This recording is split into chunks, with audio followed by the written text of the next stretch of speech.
Looks good. All right. Hello, everyone. Thank you so much for joining us today. We're going to give it a couple minutes or just a minute to let the room fill up, but I hope everyone's having a great afternoon or morning, depending on where you are.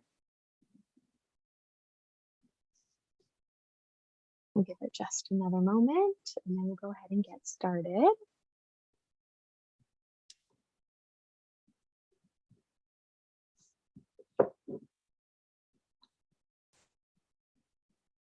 Alrighty, so good afternoon, everyone.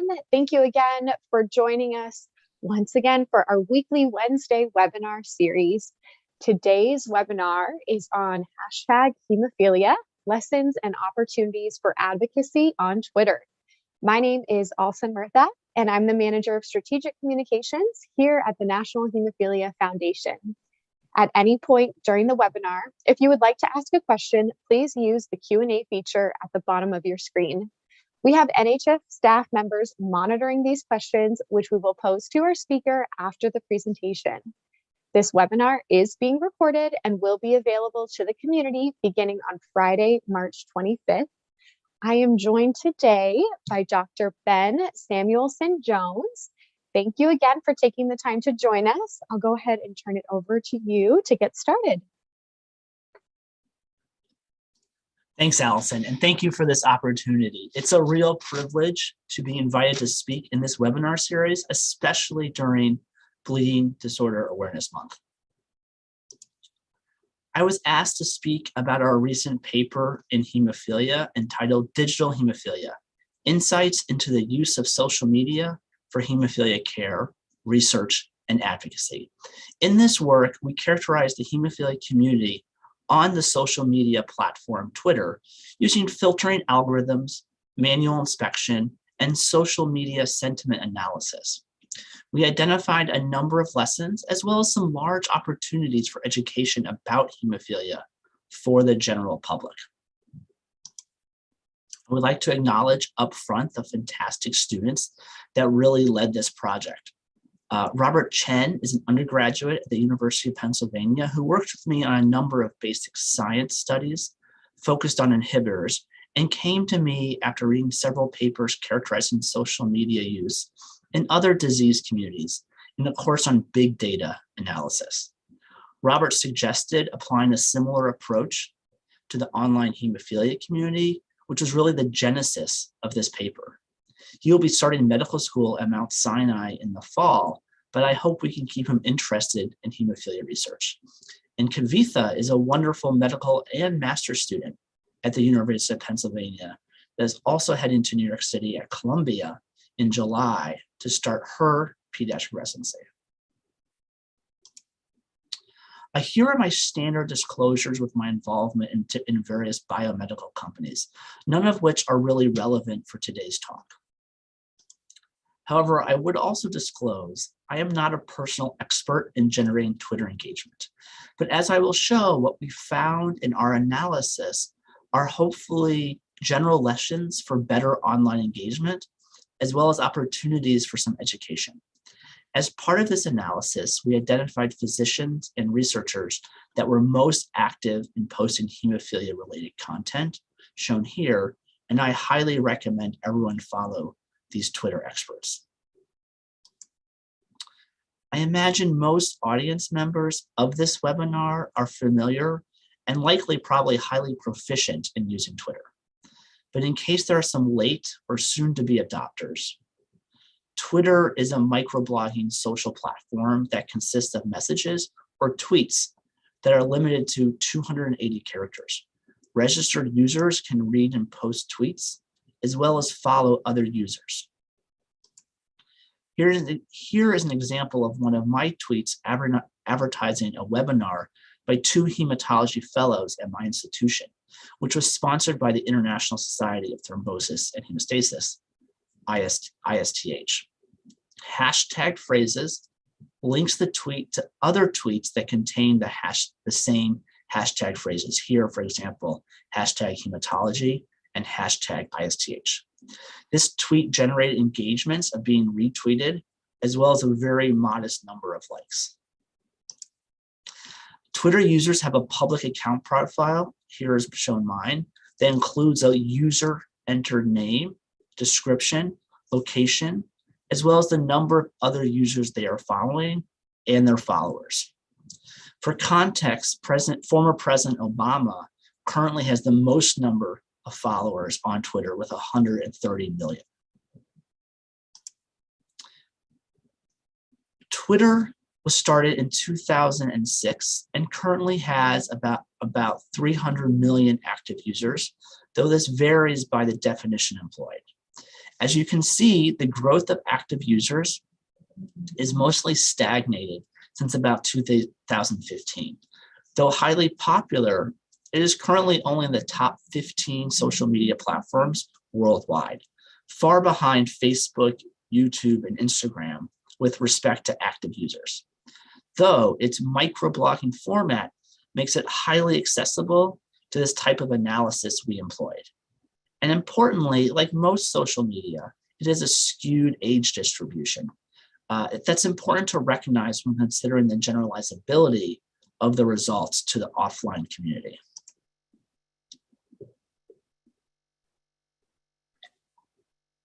And there are a number of previous studies evaluating how disease communities use social media, and Twitter specifically.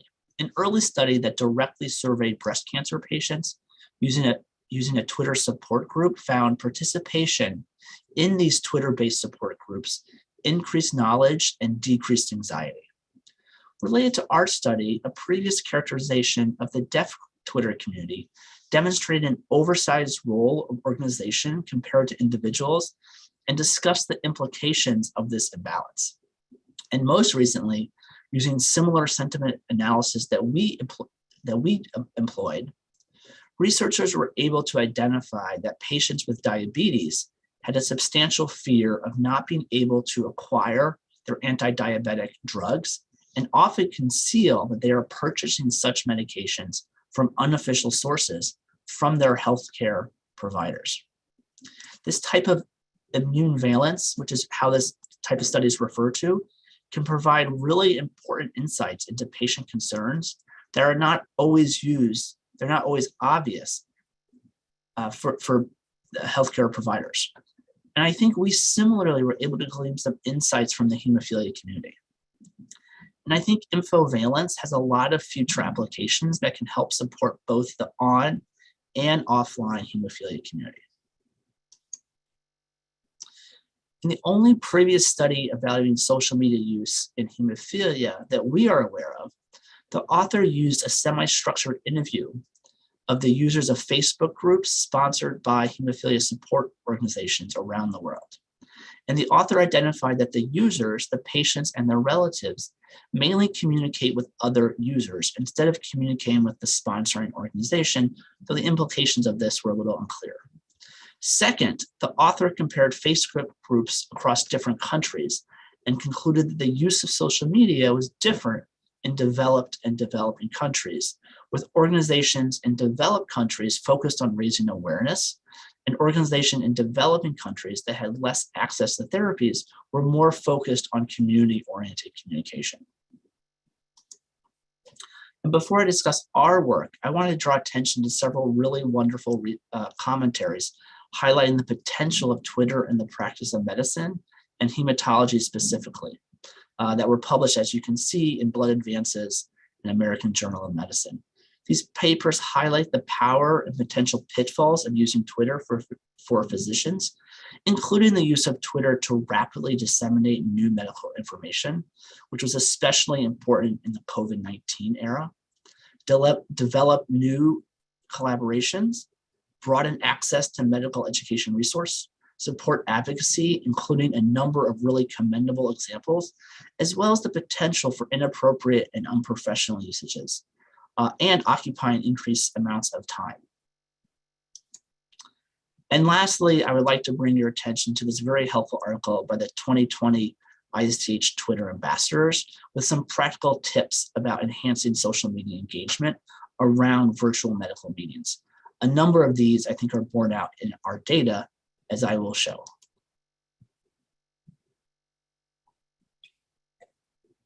So what we did was retrieve all tweets referencing hemophilia or similar terms over a 2-year period.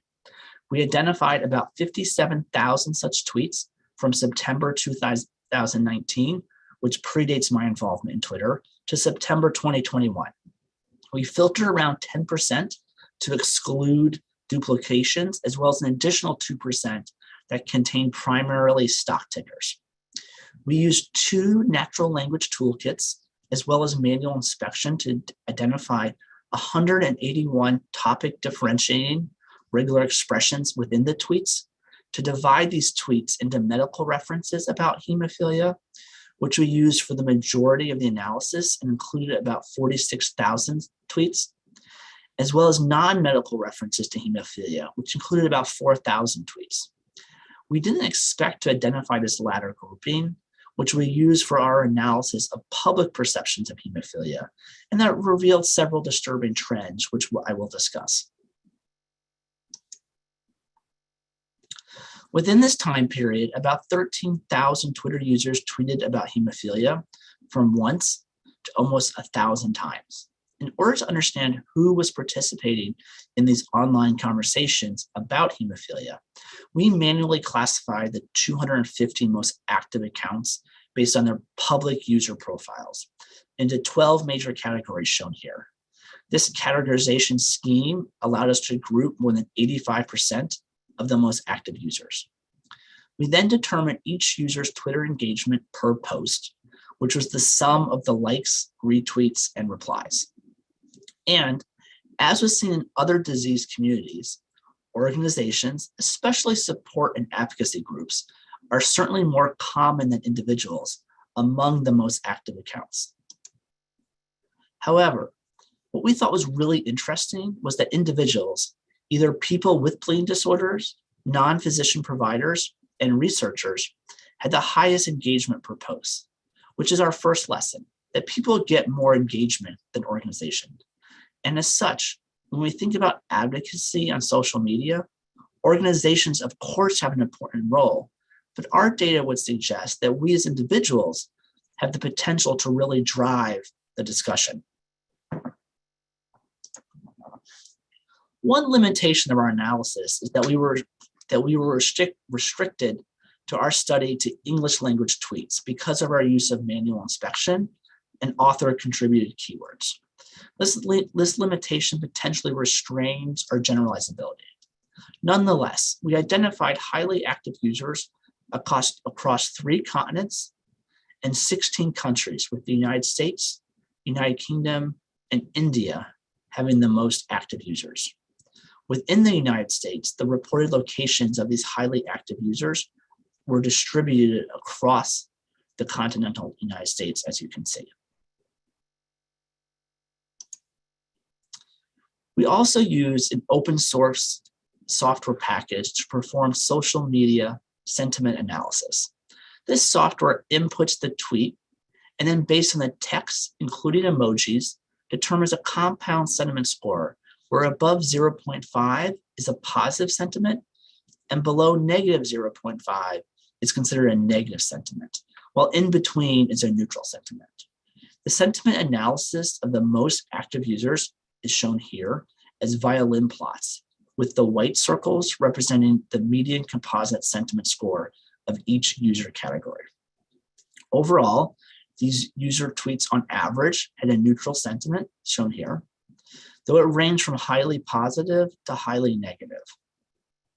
We note that tweets from both non-physicians, providers, and support and advocacy groups had a significantly higher, more positive sentiment than the group as a whole. And we also noted that persons with bleeding disorders had the broadest range of determined sentiments. In order to understand the content of the tweets referencing hemophilia, we next developed filtering algorithms to classify the 45,000 tweets into 11 themes that we iteratively developed, including gene therapy, product contamination, World Hemophilia Day, research, medical management of hemophilia, COVID, symptoms of hemophilia, treatment cost, inhibitors, athletics, and mental health. We were able to classify about half of the medically related tweets through this categorization, which was not mutually exclusive, meaning one tweet could easily fall into several categories. Shown here is the heat map of each category and their co-occurrences.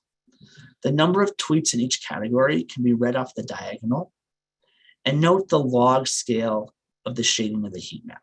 For example, gene therapy included the most number of tweets with high occurrences, co-occurrences with research, management, and treatment costs to a lesser extent. These gene therapy tweets included references to specific gene therapy products in clinical development, but also the personal experience of gene therapy recipients.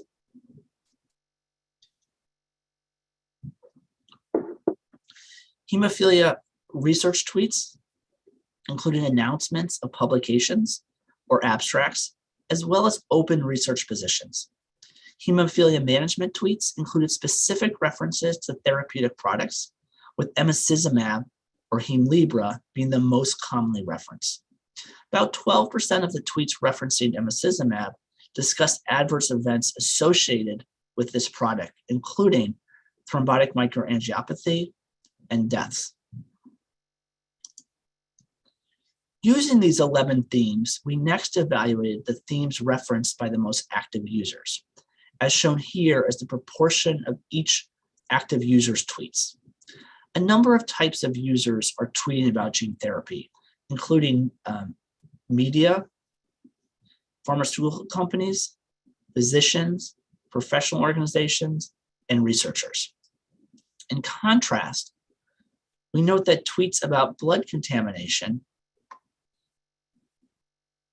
tweets about within the blood contamination theme only encompass a substantial portion of tweets by people with bleeding disorders and support and advocacy groups, many referencing the ongoing infected blood inquiry in the United Kingdom.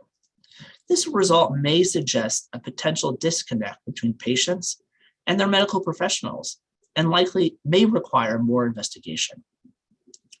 Tweets referencing both COVID and hemophilia included discussions about managing COVID coagulopathy in a patient with hemophilia, the use of telemedicine, and the impact of COVID-19 on hemophilia treatment centers, as well as potential shortages of medications during the pandemic.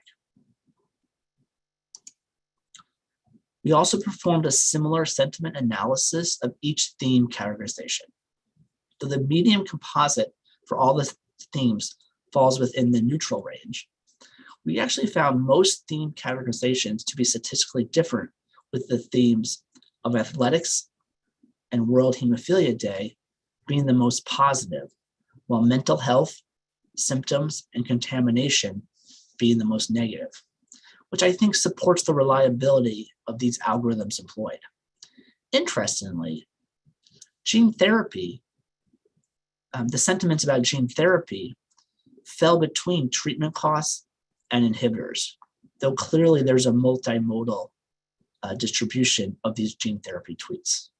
And we are actually interested in seeing how this type of sentiment for gene therapy and possibly other theme categorizations change over time, especially with the anticipated approval of gene therapy products for hemophilia A and B in the near future. But that's future work.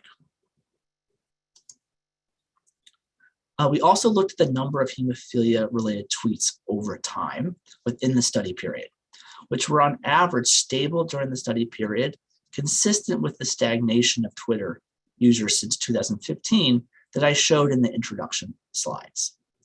However, there were noticeable spikes at specific events, most prominently during World Hemophilia Day, which therefore seems like a very effective advocacy event to engage social media about hemophilia. We also identified other notable events, which, consistent with our evaluating hemophilia-related tweets, the World Federation of Hemophilia, WFH, their summit, was associated with the highest number of tweets of a major medical conference during this time period. Though we also identified the American Society of Hematology annual meeting and the International Society of Hemostasis and Thrombosis Congress, both in 2021 and 2020. With further analysis, we identified a number of tweets around these latter meetings that were about hemophilia, but they were not accessible by search because they did not contain explicitly the term hemophilia or its derivatives, but rather related terms such as factor VIII, and were therefore less available for engagement by the online hemophilia community. So another lesson based on our data is to use hashtag hemophilia to help propel the conversation within the hemophilia community. And this was actually previously suggested by the ISTH Twitter ambassadors.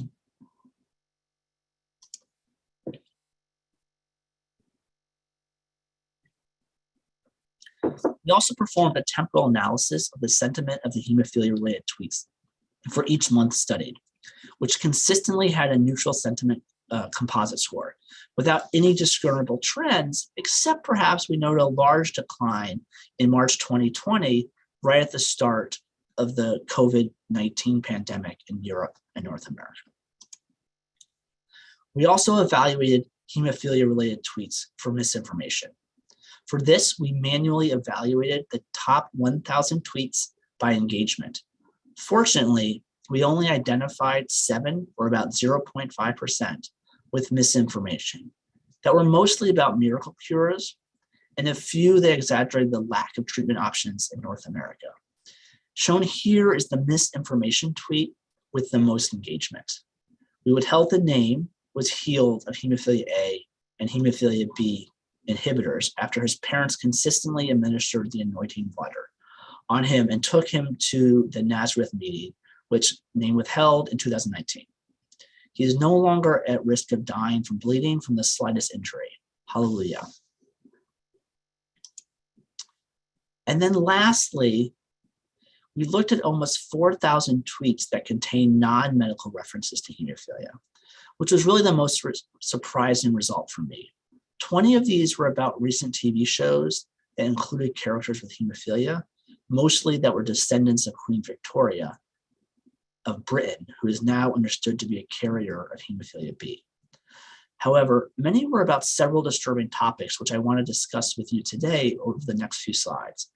But I want to appropriately warn audience members. These topics include inbreeding and police violence. Within these non-medical tweets, we identified almost 500 that explicitly and incorrectly associated hemophilia with inbreeding. Some of these also referenced the royal European families that had descended from Queen Victoria, suggesting a potential source of this misassociation, this incorrect association. However, as you see in this tweet here, others do not. And the tweet is, fine, go back to marrying them off to their cousins, enjoy the hemophilia. And I think this data clearly reveals an opportunity to fight the stigmatizing and false association and the need to better educate the public about the inheritance of hemophilia. Also surprising was the use of hemophilia in arguments from Analogy about root causes associated with current events. This included tweets arguing about the COVID death count, as well as the murder of George Floyd, with an example of the former shown here. Quote, if I stabbed you and you bled out and had hemophilia, which was responsible? Me stabbing you or your blood condition? When it comes to COVID, if you have high blood pressure and it's under control, but you get COVID and then have a stroke as a result of the blood clot, it was COVID. In general, I think as you can see, these tweets display an overall ignorance about the therapeutic treatments available for people with hemophilia in the developed world.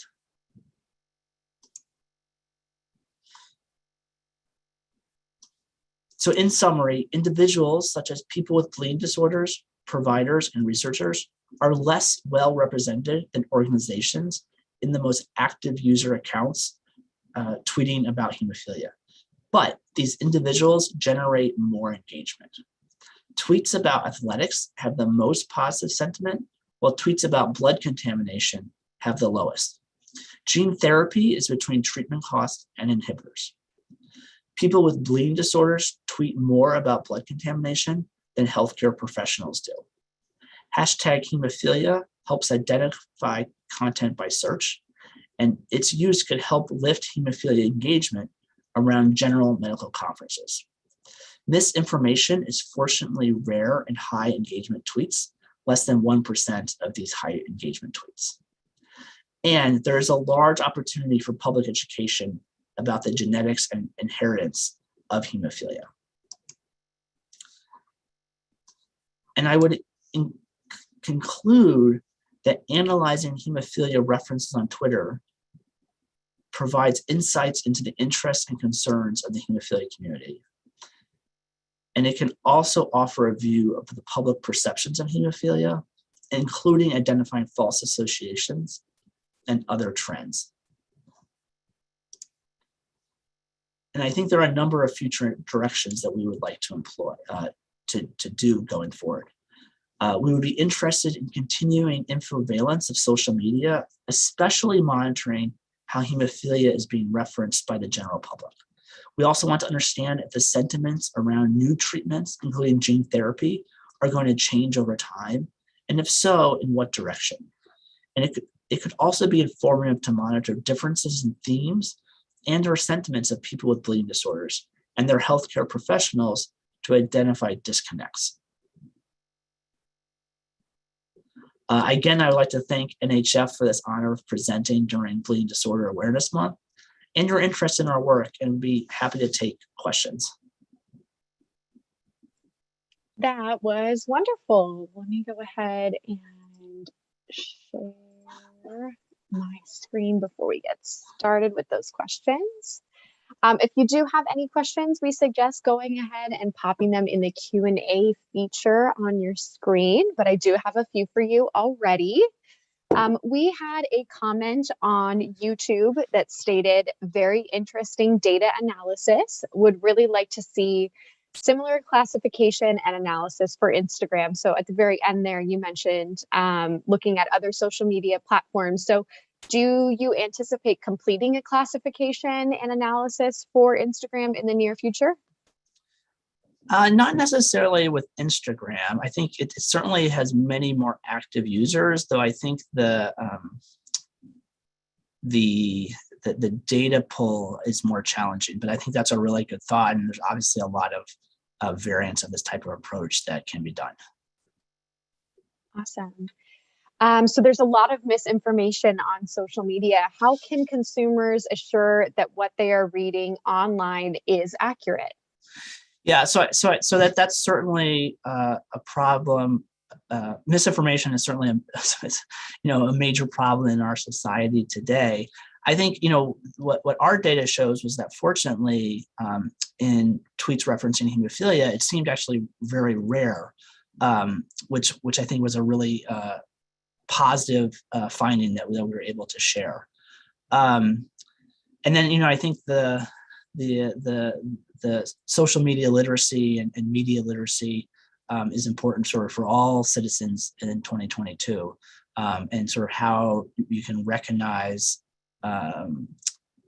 good sources as sort of an important skill, I think, for everybody in this time period. Certainly trusted users like NHF and other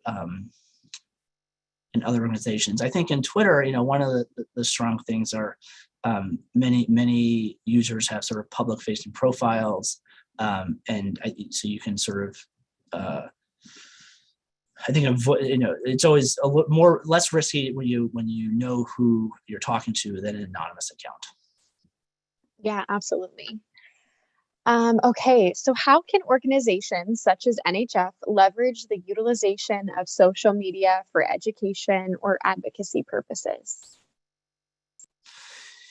Yeah, so I think what our data shows is I think organizations certainly have an important role, but initiating conversations that then individuals, such as people with bleeding disorders, then can drive the discussion, will probably generate more engagement.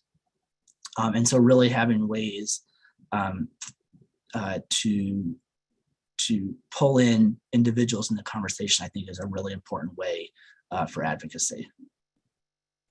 Awesome. There's been a push to verifying Twitter accounts of healthcare providers. Do you have any further information on this for us? Yeah, no, I think that's I don't. As you probably saw, I'm not verified, and I think certainly during the pandemic, I think that would have been helpful to have verified healthcare professionals, and I think that's a good thought of how to address the concern about misinformation and what to trust online. Obviously, not every person that could be categorized as a healthcare professional.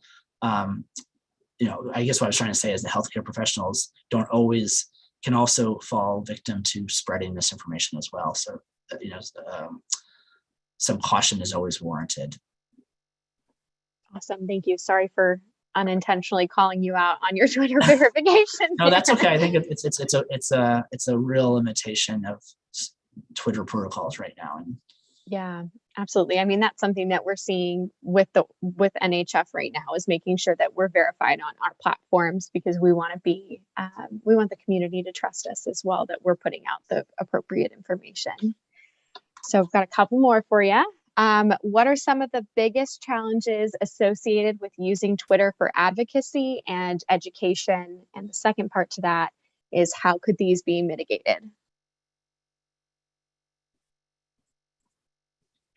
Yeah, I think the I think the biggest challenge is,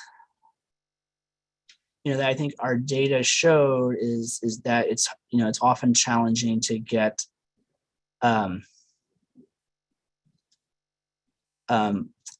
engagement. And I think, as we saw, that getting individuals tend to get 1.5, twofold higher engagement than organizations. And I think that's to be successful in advocacy and social media engagement. That's the key, is to get people talking about what you want, what you're interested in. Wonderful. So are there any ethical considerations when using social media for education and advocacy?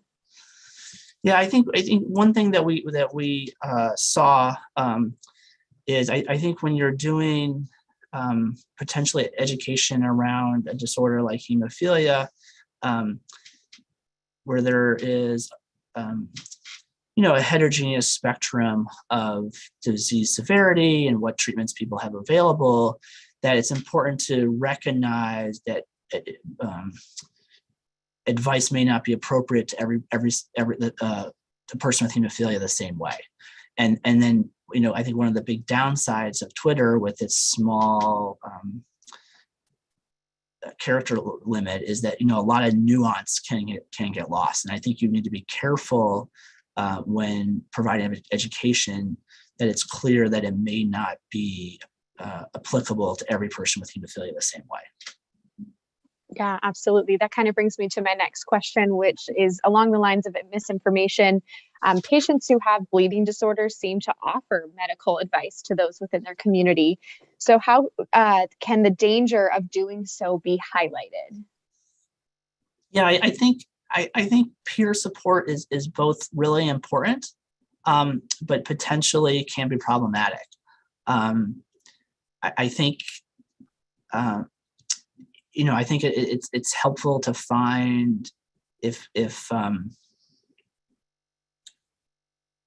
you're going through something and you're the only person in your community that with hemophilia, and your doctor's recommending something to you, it's nice to hear from other people from around the country or the world that you're having a similar approach or similar problems. But then, the flip side of that is that your individual circumstances may be different than other people. And I think that's just a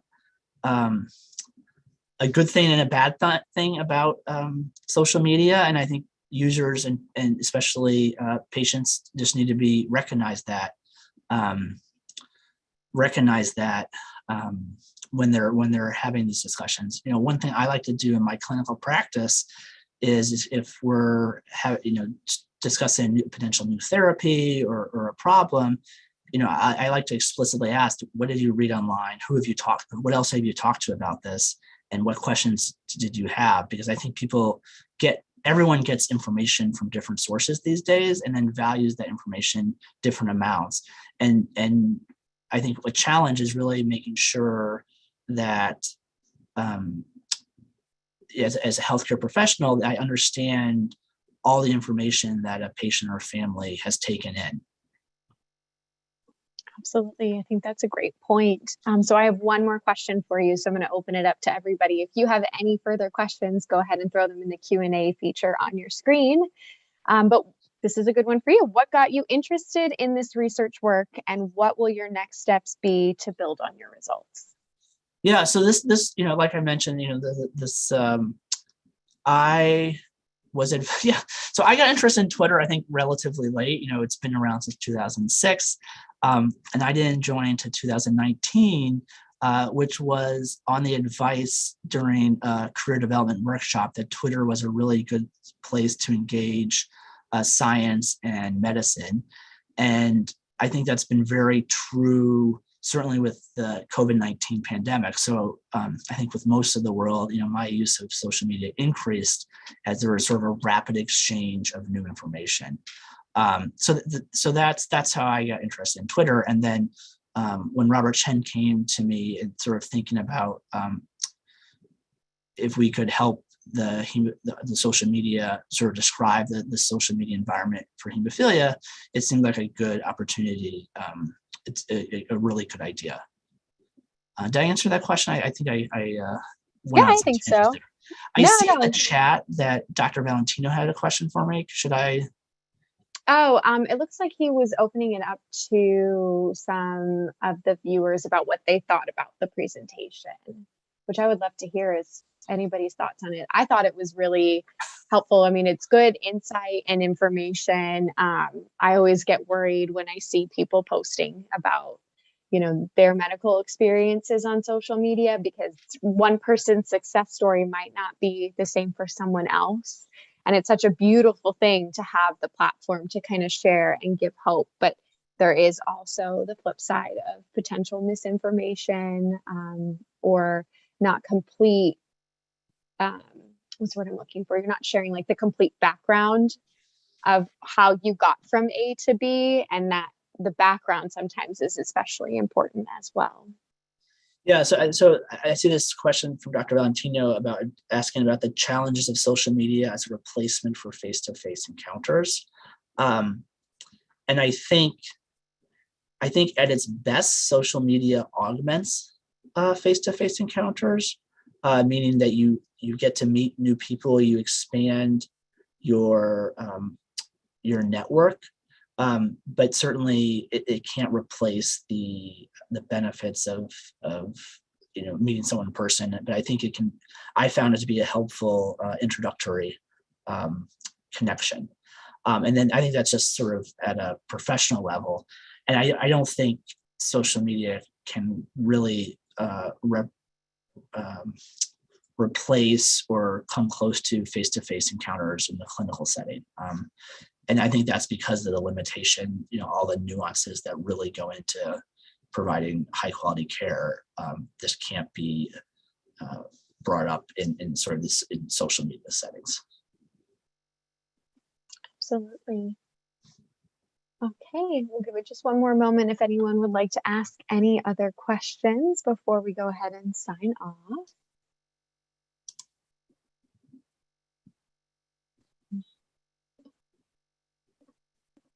Alrighty. Well, I'd like to thank you, Dr. Ben Samuelson-Jones, for taking the time to join us this afternoon. We appreciate your time and expertise. I'd also like to thank each one of you viewers for joining us. Please note that this recorded webinar will be available on Friday, March 25th at hemophilia.org under the Events tab with all of our archived webinars. Also available in the Events tab is our upcoming schedule for our weekly Wednesday webinar series. Thank you for joining us this afternoon, and I hope everyone has a wonderful week.